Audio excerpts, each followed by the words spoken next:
Indonesia dikenal sebagai negara dengan hutan tropis yang luas.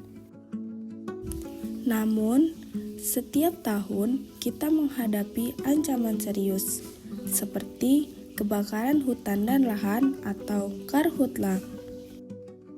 Kebakaran ini tidak hanya merusak ekosistem, tapi juga mempengaruhi kesehatan, ekonomi, dan kehidupan masyarakat.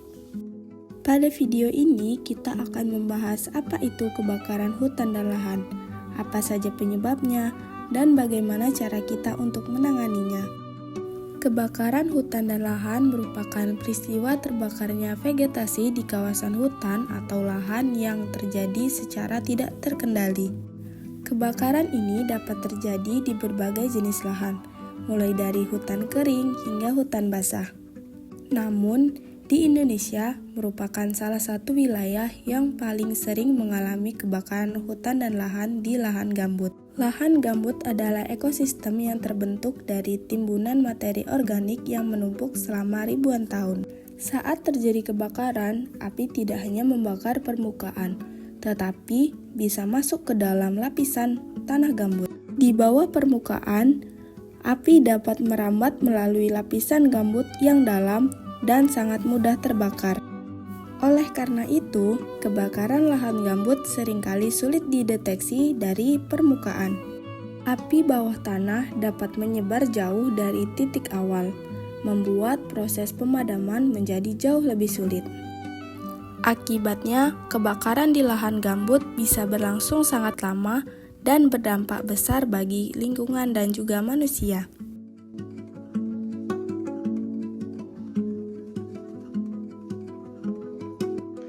Meski lebih jarang, kebakaran hutan bisa terjadi secara alami. Misalnya, karena sambaran petir yang menyulut api, aktivitas gunung berapi, cuaca ekstrim, dan musim kemarau panjang yang membuat lahan sangat kering dan mudah terbakar. Namun, kebakaran hutan biasanya dipicu oleh aktivitas manusia. Seperti yang pertama, pembukaan lahan dengan cara dibakar agar lebih cepat dan murah. Yang kedua, membuang puntung rokok sembarangan. Yang selanjutnya, konflik lahan. Adapun lemahnya penegakan hukum dan faktor ekonomi yang mendukung pembakaran hutan demi untuk kepentingan pribadi.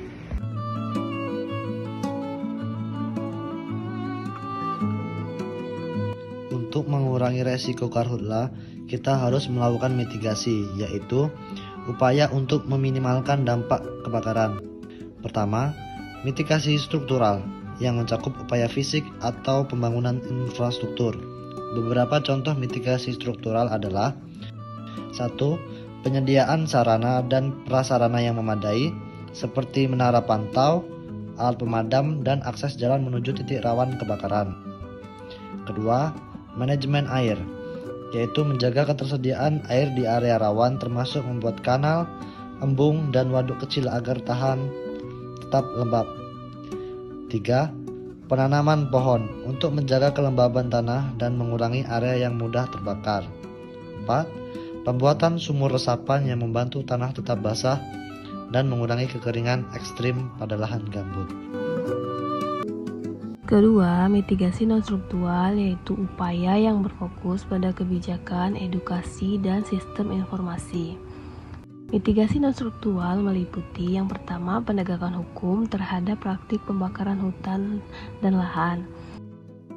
Yang kedua, sistem peringatan dini untuk memantau titik panas dan potensi kebakaran secara cepat.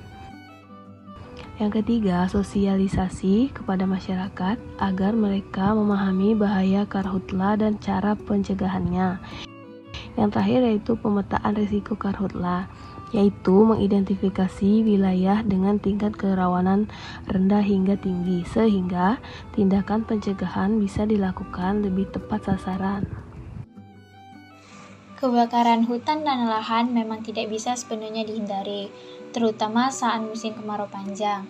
Namun, resikonya bisa kita kurangi melalui upaya mitigasi, mulai dari menjaga lingkungan, taat aturan, hingga meningkatkan kewaspadaan melalui peta risiko kahutala. Nah, dengan kerjasama antara masyarakat, pemerintah, dan semua pihak, kita bisa melindungi hutan Indonesia untuk generasi mendatang. Mari bersama-sama menjaga hutan untuk menjaga kehidupan kita semua.